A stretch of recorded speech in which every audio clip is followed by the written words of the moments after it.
and good morning. Welcome back to a chapter a day. Happy Sabbath. Wow, we have gone through an entire week again, and we have come to another day of rest again. And I pray you are taking the rest that God commanded you to have.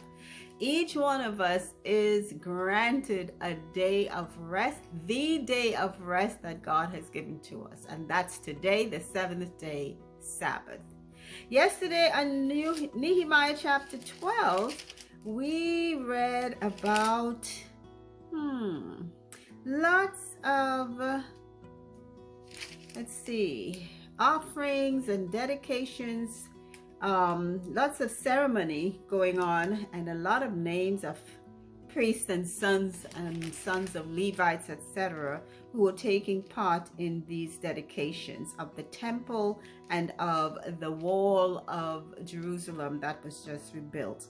So they are giving offerings to God and making pledges and covenants to do God's will and to follow after his word, as we all should. So today, and guess what I just realized? We are on the last chapter of Nehemiah already. Chapter 13, not a very long book. So here we go. On that day, they read in the book of Moses in the audience of the people, and therein was found written that the Ammonite and the Moabite should not come into the congregation of God forever. Wow. So that's two sets of people that were named that were not ever to come before God. So they could not become part of the Israelites. That's interesting. Verse 2. Because they met not the children of Israel with bread and with water, but hired Balaam against them, that he should curse them. Howbeit our God turned the curse into a blessing. And we do remember reading that chapter that book where Balaam was hired to curse the people of God, and God told him what he should say many times by King Balak.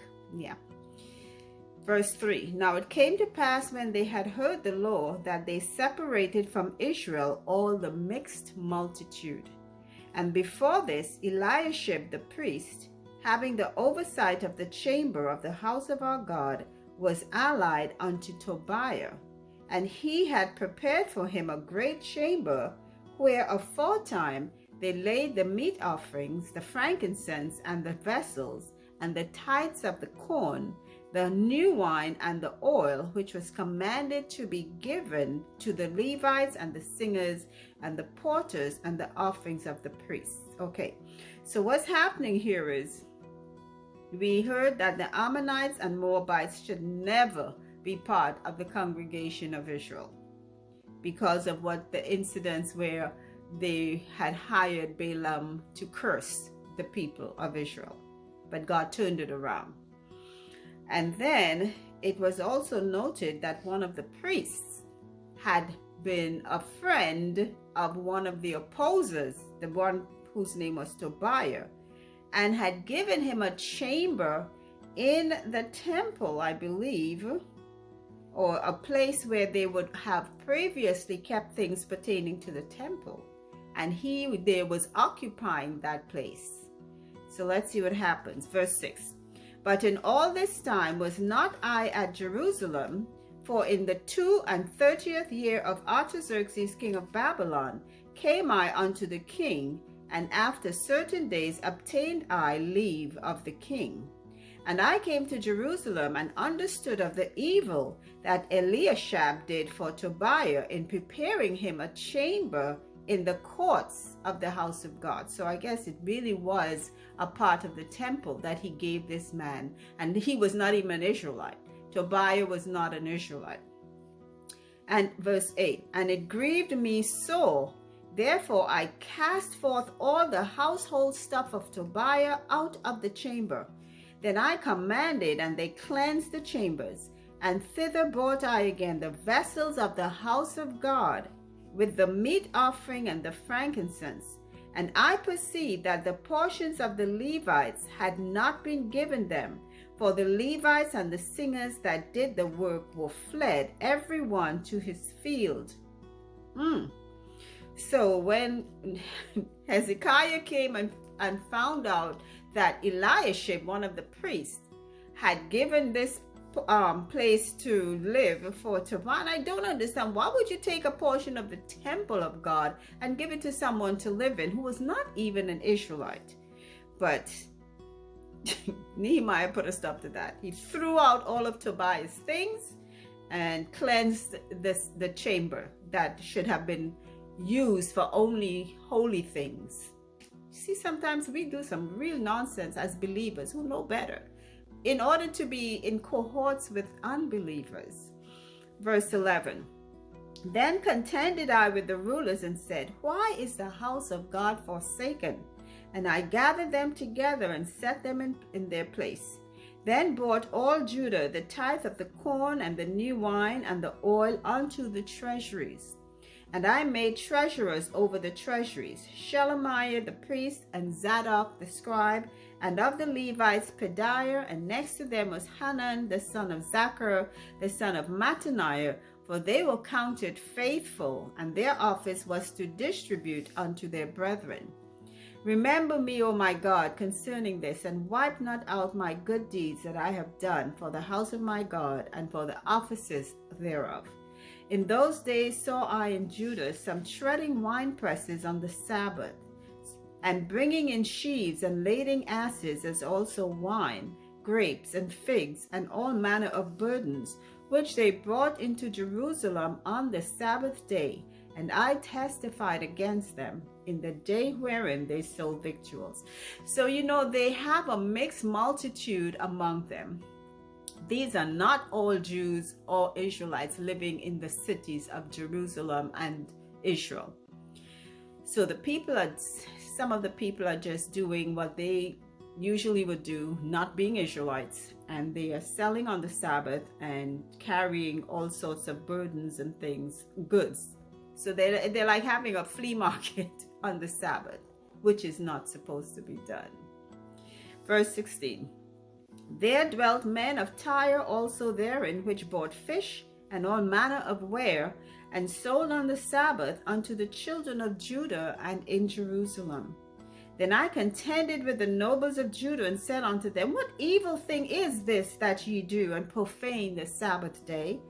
Did not your fathers thus, and did not our God bring all this evil upon us and upon this city? Yet you bring more wrath upon Israel by profaning the Sabbath. And it came to pass that when the gates of Jerusalem began to be dark before the Sabbath, I commanded that the gates should be shut, and charged that they should not be opened until after the Sabbath. And some of my servants set I at the gates, that there should no burden be brought in on the Sabbath day. So Nehemiah was just trying to put things in order, because people were doing everything that they ought not to do on the Sabbath, buying and selling and bringing goods into the city, which is supposed to be an holy place. Now, I know today, I've never visited Jerusalem, but I heard on Sabbath things shut down. Well, I think it used to be that way. Now it's become more secular because of the tourists coming in, etc. So some things may be open, but most times I think the whole city would have shut down. So I heard. Verse 20. So the merchants and sellers so what Nehemiah did, he said he closed the gate on Sabbath, and he put guards there so that no one could go in selling things, bring anything into the city on Sabbath. Verse 20. So the merchants and sellers of all kind of ware lodged without Jerusalem once or twice. So now that he's closing the gates and they can't get in, they're outside the city still trying to sell their wares.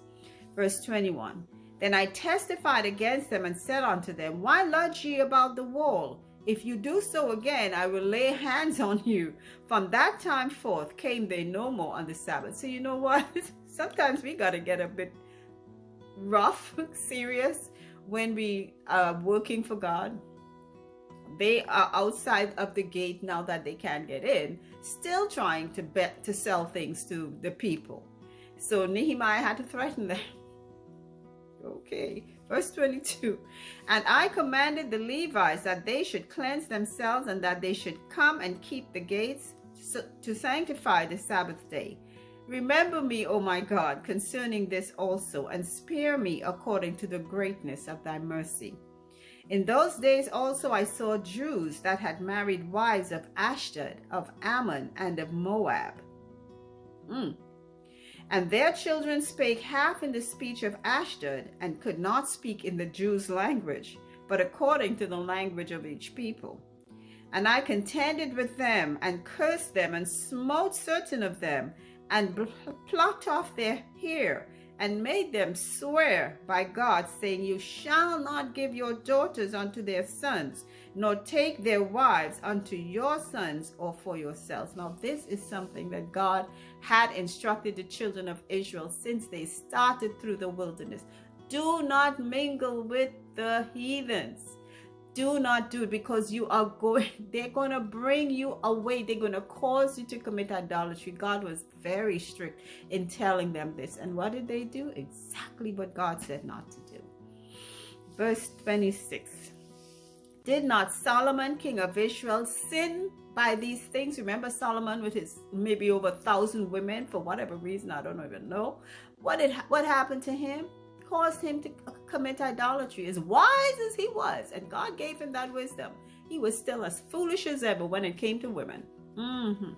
Yet among many nations was there no king like him, who was beloved of his God, and God made him king over Israel. Nevertheless, even him did outlandish women cause to sin. It's no joke. 9 out of 10, we're going to be pulled outside to the world rather than we pull people of the world in. Verse 27. Shall we then hearken unto you to do all this great evil, to transgress against our God in marrying strange wives? And even today, we try to tell our children, choose women from the faith of which you belong. Stop looking on the outward appearance and start looking on the heart, and asking God, both male and female, sons and daughters, to help you choose godly spouses. But many times too, our children have already started to stray in mind and maybe in eyes. And the next thing you know, they're grabbing heathens to bond with. How do you think that's going to end up? Verse 28. And one of the sons of Joiada, the son of Eliashab, the high priest, was son-in-law to Sanballat, the Horonite. Therefore I chased him from me. Oh my gosh. We remember Sanballat in this book of Nehemiah, and I believe in Ezra as well. He was the head of the opposers. And one of the high priest, one of the sons of the high priest, was married to his daughter. Nehemiah said he chased him away. How could you be in a high place with God and in cohorts with the enemy? It can't work. You can't. The Bible says that you cannot serve God and mammon, or God and man, whichever way. You can't have 50 with the world and 50 with God. It doesn't work that way. Okay, verse 29. Remember them, O my God, because they have defiled the priesthood and the covenant of the priesthood and of the Levites. Thus cleanse I them from all strangers, and appointed the wards of the priests and the Levites, every one in his business, and for the wood offering at times appointed, and for the first fruits. Remember me, O my God, O good. And that's the end of the reading of Nehemiah chapter 13. And that's the end of the book of Nehemiah also. Wow. I'm telling you, sometimes we have to really sit back and take stock of our lives and clean up house. Clean up house, the heart. Yes, the things we know that are not of God, and really and truly put them away from us and put them far, or move ourselves far away from them. Because if they are close by, we are going to return to them. And sometimes it's hard to do, but in God's strength, we can do it. We can do all things through God who strengthens us. That's the end of our reading for today. So the next day, I'm going to be doing a review of Nehemiah. It was not a long book, but very interesting. how he had to clean up the city of Jerusalem, rebuild, and not just physically, but spiritually rebuild the city and the temple. And that's it for today. Again, enjoy the Sabbath, and until our next reading, remember, faith comes by hearing God's word. So take care. Bye.